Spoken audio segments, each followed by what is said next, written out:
Gracias. Bueno, muy buenas tardes. Muchísimas gracias a las autoridades de la Fundación por invitarme a compartir esta jornada y la comida también de ayer a la noche, que fue muy productiva. Mientras lo escuchaba Eduardo, tuiteaba que para mí era un placer siempre compartir algún tipo de panel o de encuentro con Eduardo, porque tengo un gran respeto y una gran admiración profesional. Pero además van a ver que hay cierta comunión de ideas, porque cuando vean algunos de los slides van a ver que hay temas que prácticamente los abordamos de modo bastante similar. Así que involuntariamente, quizá por imperio del azar, él me va a permitir que yo pueda hacer énfasis y eje en algunas cosas que a lo mejor quería dedicarle un poco más de tiempo y simplemente citar, coincidiendo casi sin matices con lo que muy bien ha explicado Eduardo. Me permite, si se quiere, hacer una referencia a mi vocación y a mi carrera inicial, que es la ciencia política. Y en general, los politólogos corremos de atrás de los economistas por muchos motivos, entre ellos porque tenemos un solo premio Nobel. En el año 2009, una mujer, Elinor Ostrom, que encima ganó el premio Nobel de Economía. Politóloga, ganó el premio Nobel de Economía, pero investigando algo que a mí me parece muy interesante traer a colación a este encuentro, como verán ustedes en primer punto, el famoso tema del dilema de la acción colectiva. Me parece importante que si queremos abordar el concepto de largo plazo y cómo el corto y el largo plazo se imbrican entre sí, tenemos que ver qué pasa con nuestra forma de tomar decisiones y con los incentivos a tomar decisiones. No solo Ostrom, sino bastantes otros cientistas sociales y economistas han estudiado los distintos teorías de los juegos, fundamentalmente analizando aquellos juegos que son no cooperativos, el dilema del prisionero, la tragedia de los comunes, la famosa tragedia de los comunes que estudiaba Harding, allá en la Edad Media, cuando el señor feudal le daba un espacio para pastar a los pequeños productores y se generaba un problema porque todos querían utilizar ese espacio de la manera de poder satisfacer sus intereses, pero si lo hacían todos juntos terminaban depredando ese lugar y eso parecía llevar a una lógica binaria de que, bueno, que había que establecer o la regulación absoluta del Estado de ese espacio o la privatización del mismo, hasta que distintos autores, entre ellas la Premio Nobel, empezó a ver la posibilidad de juegos cooperativos. Porque la pregunta es, ¿por qué muchas veces individuos, actores y agentes racionales, cuando tienen que decidir por sí, actúan con racionalidad, pero cuando tienen que tomar decisiones de conjunto conllevan un escenario irracional? Y cuando uno dice esto, a lo mejor piensa en algún momento de la Argentina, en algunos momentos de la Argentina, en muchos momentos de la Argentina. Entonces decimos, ¿es una apelación a la buena voluntad? Seamos racionales, seamos cooperativos, ¿es una cuestión normativa, deontológica? No. Se trata de ver cuáles son los incentivos para que la racionalidad sectorial y la racionalidad colectiva nos puedan llevar a la posibilidad de incorporar el mediano y el largo plazo dentro de nuestras perspectivas. Y acá viene la parte donde yo veo una oportunidad, tomando el título de este seminario. Yo veo en el presente de la Argentina una oportunidad de incentivos racionales para la cooperación. Y ahora voy a describir por qué veo eso, por qué veo la posibilidad de esos arreglos institucionales que habla la teoría para tratar de plantear el tema del largo plazo. Y ustedes verán ahí en el anteúltimo punto lo que yo considero de alguna manera una característica, un desincentivo en la historia de nuestro sistema político para el largo plazo y lo que considero que es un incentivo. Ustedes van a ver ahí el concepto de decisionismo presidencialista como un desincentivo. Es decir, los decisionismos, los personalismos, para decirlo con un lenguaje más coloquial, son fáciles para arrancar. Ponen en marcha inmediatamente un plan y, como diría la parábola del sembrador del Evangelio, rápidamente crece la planta, pero al poco tiempo no se sostiene, decae. Hemos conocido muchas etapas de crecimiento en la Argentina, pero el desarrollo es una asignatura pendiente, porque entre otras cosas carece de consenso.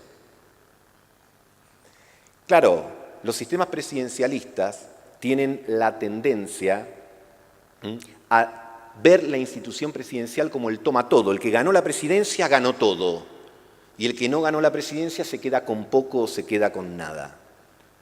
Pero quizás tenemos elementos para ser positivos. Por imperio del resultado de las elecciones legislativas del año 2013 y las últimas del 2015, tenemos, decía también el slide anterior, lo que los politólogos llamamos gobierno dividido. Gobierno dividido entendiendo que el poder ejecutivo es de un color político y no tiene mayoría en el Congreso. Esta es una circunstancia muy particular de este momento argentino, porque Alfonsín, es cierto, tenía mayoría en diputados, no en senadores, lo propio le pasaba de la Rúa, pero este gobierno actual no tiene mayoría en diputados ni en senadores. Entonces, ¿por qué señalo esta actitud? Ahí tiene la composición de la Cámara de Diputados y de senadores, si los números a lo mejor no los pueden advertir bien, de los 257 diputados, el bloque de Cambiemos tiene 89, el bloque del Frente para la Victoria 70 y tantos, otros bloques peronistas no K 27, etcétera, etcétera. Y en el Senado, la composición que están viendo ahora. Los gobernadores, mayoría del justicialismo, con todas sus especificaciones, nada que ustedes desconozcan. Pero fíjense qué interesante, que esta realidad fragmentada, que algunos inclusive los llevaba a pensar o a hablar de un gobierno débil, parece no haber impedido, quito el parece, no impidió la aprobación de importantes iniciativas legislativas del Poder Ejecutivo a lo largo de este año. Y fíjense con qué números. Fíjense la aprobación de proyectos centrales. El primero, por supuesto dentro de mi subjetividad, por su importancia estratégica, la salida del default. La salida del default tuvo en diputados el 65% de los votos y en senadores 75% de los votos. Alguno podría decir, bueno, el Poder Legislativo no va a querer presentarse como obstruyendo inmediatamente de haber ganado el presidente una elección. Pero yo creo que hay algo más que esto. Hay un comportamiento absolutamente racional y una cooperación que está marcada por una racionalidad. Podemos discutir, y seguramente creo que muchos de los que estamos presentes coincidiríamos en por qué la Argentina debía salir de la situación de cesación de pagos en la que estaba. Pero además de eso, los actores actuaron con racionalidad, porque las provincias también necesitan acceder al mercado internacional de créditos. Por lo tanto, aprobando la propuesta del Poder Ejecutivo, también ellos estaban aportando una respuesta y una solución. Por lo tanto, aquí tenemos un elemento de cooperación racional con incentivos concretos que da resultado. Podríamos hacer lo mismo con cada uno de los proyectos de ahí. Y hasta diría el último que puse, que lo puse ex profeso, donde yo creo que el gobierno había arrancado quizás más con la lógica decisionista, me refiero a la designación por decreto de 2 jueces de la Corte Suprema, después termina corrigiendo y negociando. Entonces digo, miren qué interesante, un escenario cuyo incentivo es a negociar. Porque si no se negocia, si no se coopera, se complica no solo la realidad nacional, sino también las realidades a nivel provincial, a nivel municipal, y por supuesto estoy hablando del conjunto de la Argentina y de los agentes de los sectores privados, de los cuales hablaré también en breve. Entonces creo que este es un marco interesante porque es un cambio que puede ser un clivaje muy importante en nuestra historia para abordar tareas económicas y para terminar, como decía, en la presentación, con esa suerte de Argentina pendular. Esta Argentina que vamos a analizar primero las 2E para involucrar luego la tercera, y acá sí nos ponemos más en el campo de la economía. ¿Cuáles serían las 2E? Creo que no lo ignora ninguno de los presentes. Hay momentos donde acudimos al financiamiento mediante el abuso de la emisión monetaria, y llegamos a un fenómeno de inflación inflación alta en los últimos años, digamos del 30%, en la historia anterior hemos conocido efectos hiperinflacionarios por el abuso de esa E, y luego para salir de ese abuso de la E, caemos en el abuso de la E del endeudamiento. Lo que ustedes están viendo graficado allí son 3 momentos de los últimos 20 años de la Argentina. Debajo, en rojo y en azul, ustedes tienen, digamos, la era sería de los déficits gemelos. Me refiero a la década del 90 y me refiero al segundo y al tercer etapa de lo que se llama el kirchnerismo, es decir, excluyo lo que estaría en el cuadrado virtuoso de los superávit gemelos, digamos, el periodo que va 2002-2008 aproximadamente, pero esas tentaciones de las peligrosas. Y ese es un consenso que vamos a tener que construir. A ver, hay incentivos racionales en el corto plazo, y esto quedó demostrado por el comportamiento legislativo, para evitar la crisis. Es decir, digamos que en diciembre la pelota pegó en el palo, picó en la línea, y a diferencia de otros momentos de la historia argentina, no entró, pero está por el área grande. No podemos dejar de prestarle atención a los problemas de inmediato como se está haciendo, pero de alguna manera también a los problemas por venir. Entonces, para justamente evitar esta tentación, tenemos que plantearnos la E del equilibrio. ¿Cómo nos planteamos un sendero fiscal? Sería absolutamente injusto pedirle al gobierno que en el año 2016 haga una corrección importante del déficit fiscal, porque lo que no se le puede pedir, por lo menos si uno quiere hacer una oposición constructiva, responsable, una serie de críticas que estén signadas por la buena voluntad, lo que no se le puede pedir a alguien es que sea alto y bajo a la vez. No se le puede pedir que mantenga el consumo, que incentive determinado nivel de producción, que acuerde devolverle fondos a la provincia y que además de todo eso baje el déficit de una manera sustantiva en su primera gestión, en su primer año, de gestión. Pero sí es fundamental establecer un sendero fiscal para no repetir la historia. Si el acceso al mercado de créditos internacional es para establecer este año un puente y quizá parte del año siguiente un puente, pero está pensado y diseñado para financiar gastos de capital, infraestructura y todo lo que aquí a lo largo de la jornada se ha planteado como fundamental, pues entonces ese puente de acceso al financiamiento y el aprovechamiento de las tasas va a ser virtuoso. Si es para pagar gasto corriente, es simplemente volver a repetir la historia de la Argentina pendular. Yo estoy convencido que estos eventos son buenos porque siempre es bueno juntarse, conversar y reflexionar.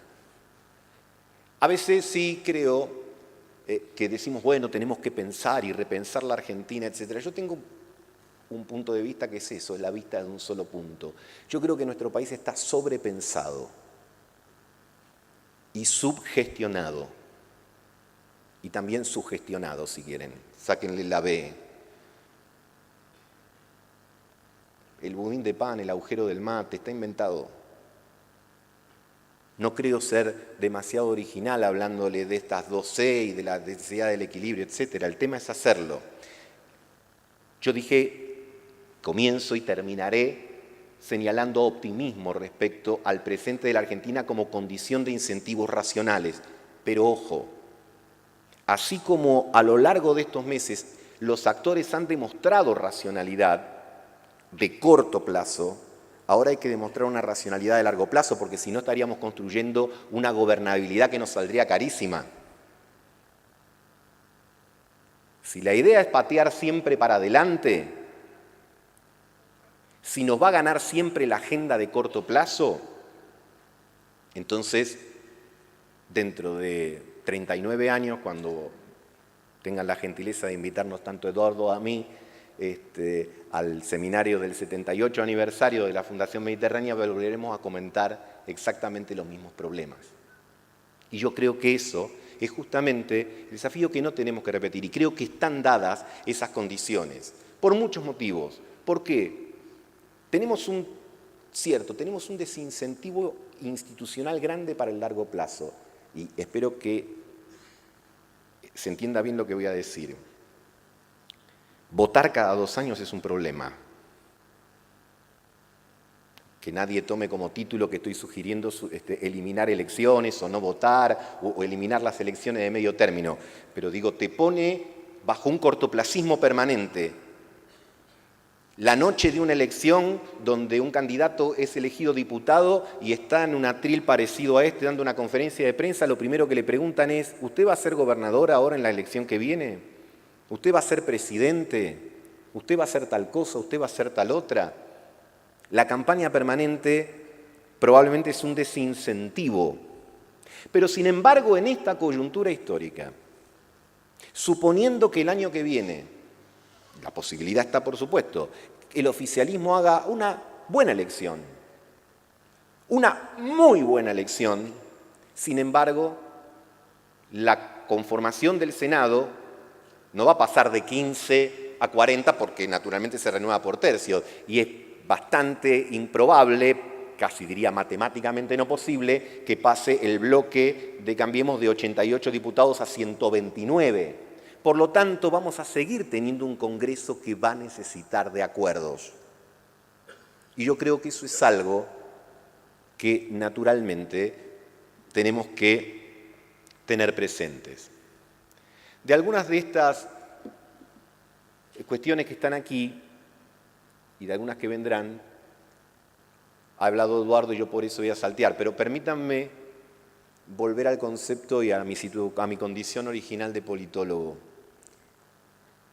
Oportunidad, dice el título del seminario, y es cierto, y lo contrario de la oportunidad es el oportunismo. El oportunismo es corto plazo.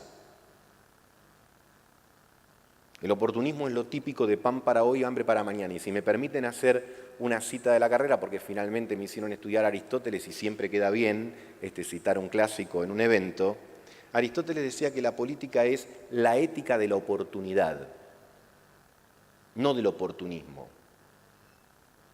Cuando le preguntaban a Aristóteles, ¿debe un rey recibir regalos de reyes extranjeros? Decía, depende.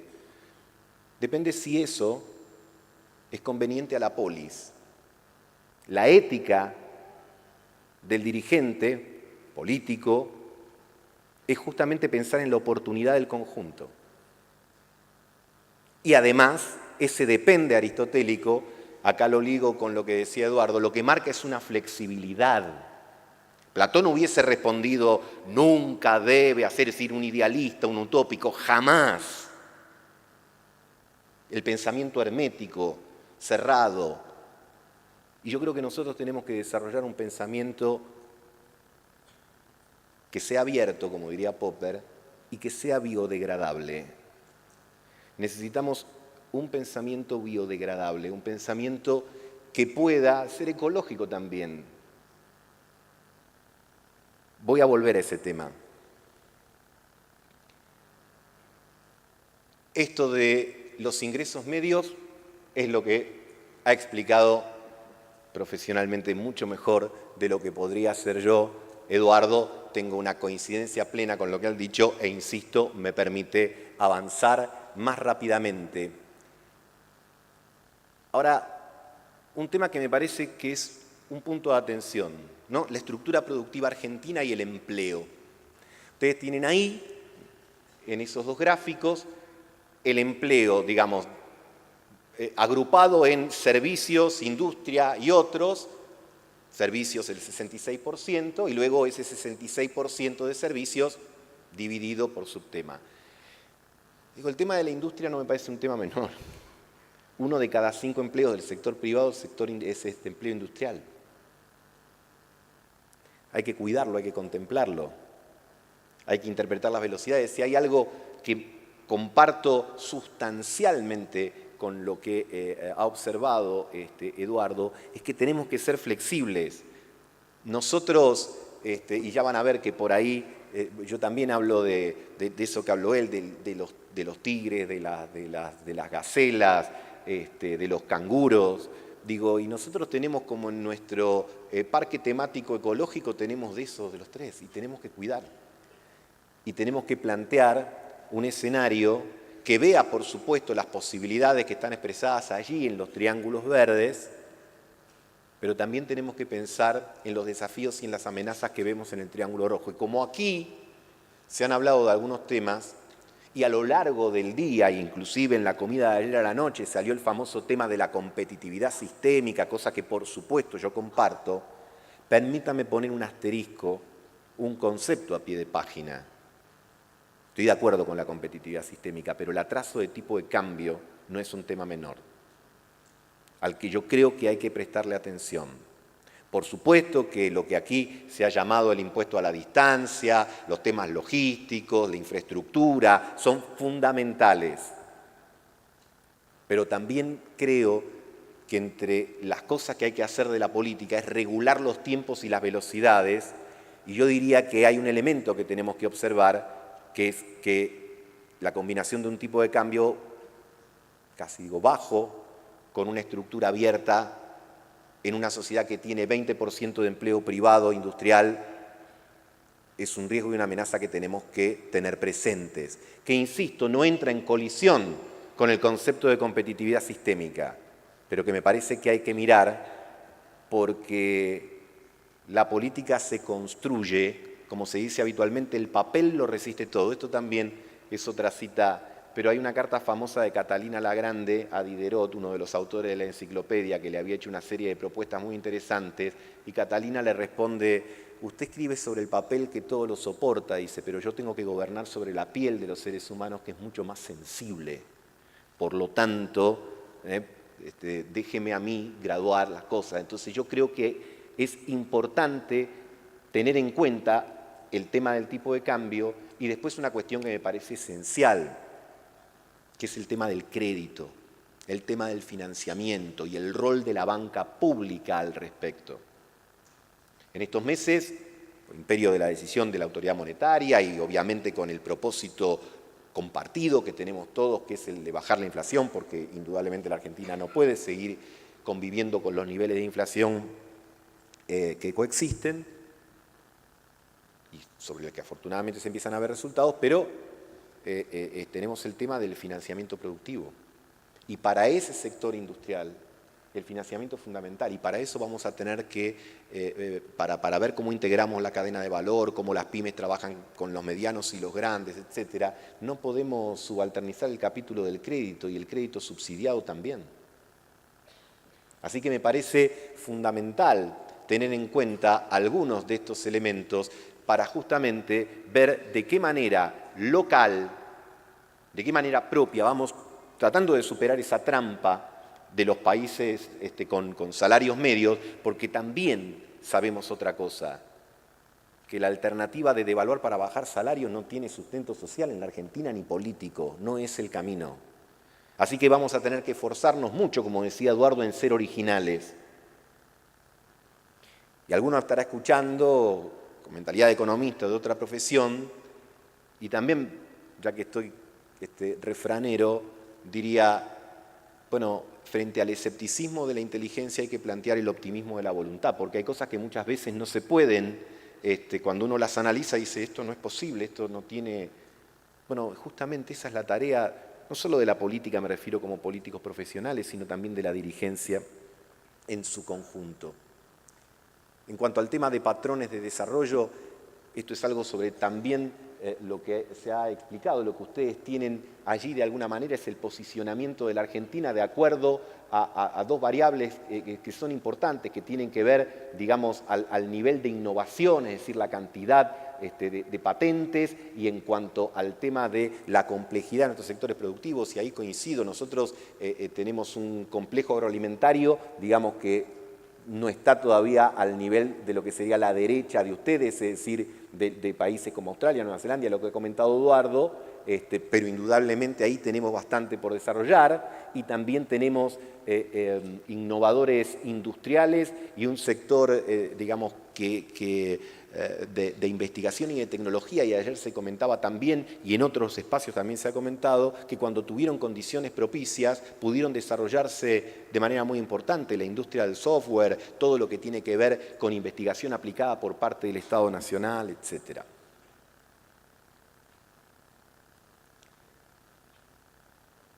Voy adelantando algunos temas. Quiero llegar, para ser respetuoso de los tiempos, si es que no estoy muy excedido, como nadie quiere quitarle tiempo al expositor siguiente.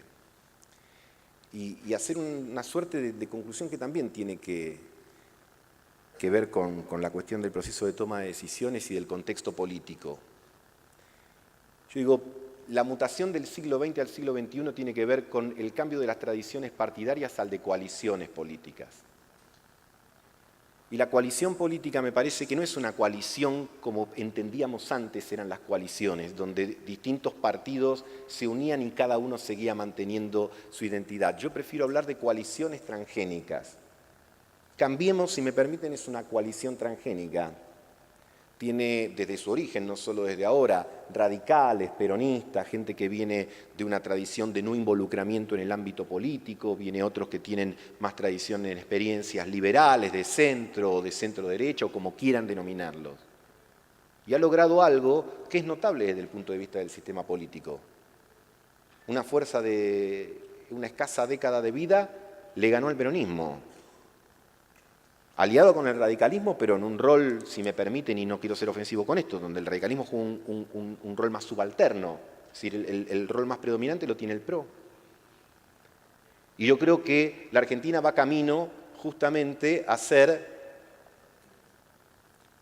un conjunto de coaliciones transgénicas. ¿Por qué digo transgénicas? Porque ¿cuál era la duda respecto de una coalición o de una experiencia gobernante que no fuese peronista en la Argentina y que está como en el sentido común de muchos? Bueno, si no es peronista no va a durar en el gobierno. Y yo creo que el PRO ha demostrado en su experiencia de la ciudad, pero también en la forma en que ha encarado el gobierno en estos meses, que tiene gestión, voluntad y obviamente que ha desarrollado una capacidad de poder. Y eso es muy bueno. Eso es muy bueno. Es muy bueno en términos sistémicos y es muy bueno pensando en el desarrollo de la Argentina. Y ahora está el desafío de que el peronismo también integre una suerte de coalición transgénica. ¿Por qué digo transgénica? Porque uno necesita cosas de los otros.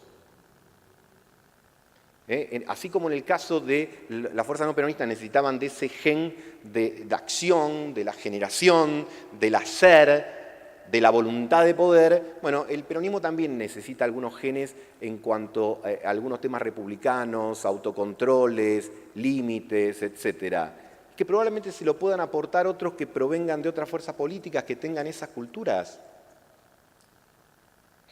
Esas coaliciones que necesitamos, que son coaliciones que a mi criterio desde el punto de vista económico tienen que tener ambas el elemento del consumidor y del elemento del productor, porque ¿cuál es el tema? Que muchas coaliciones políticas en la Argentina, y no solo las peronistas, siempre tuvieron la tendencia a ser coaliciones de consumidores, y esas son coaliciones de corto plazo.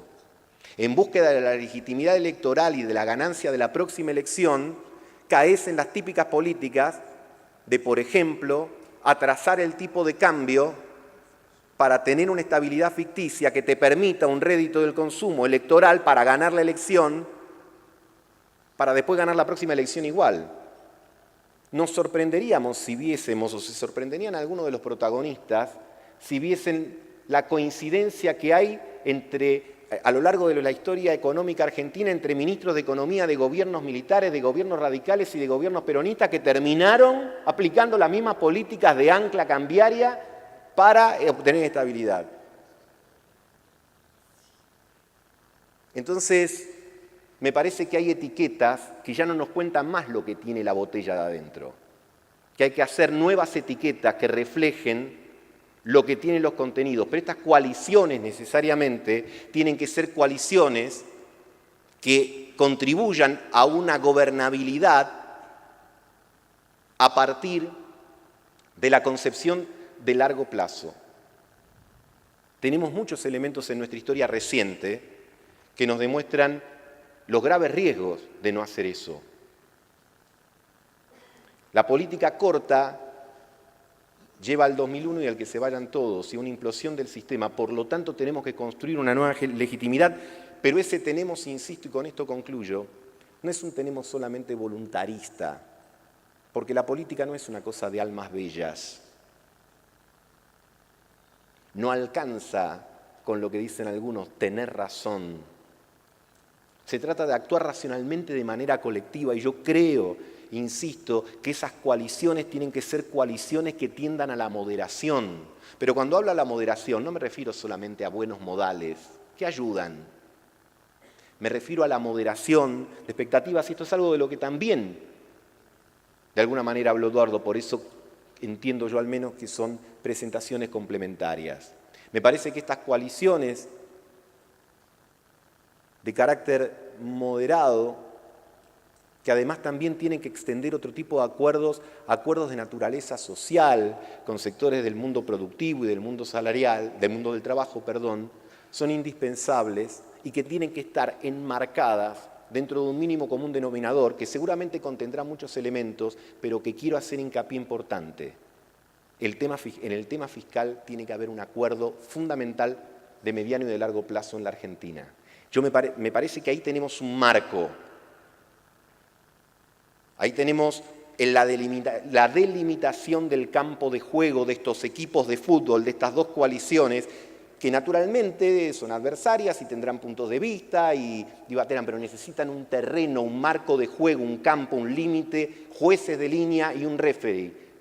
Y el contexto fiscal no me parece menor si queremos evitar la tentación de pendularmente volver de la E de la emisión a la E del endeudamiento. Apostemos, trabajemos, cada uno de su lugar, me parece a mí, por la E de los equilibrios que me parece nos van a llevar por el camino del desarrollo de largo plazo. Muchas gracias.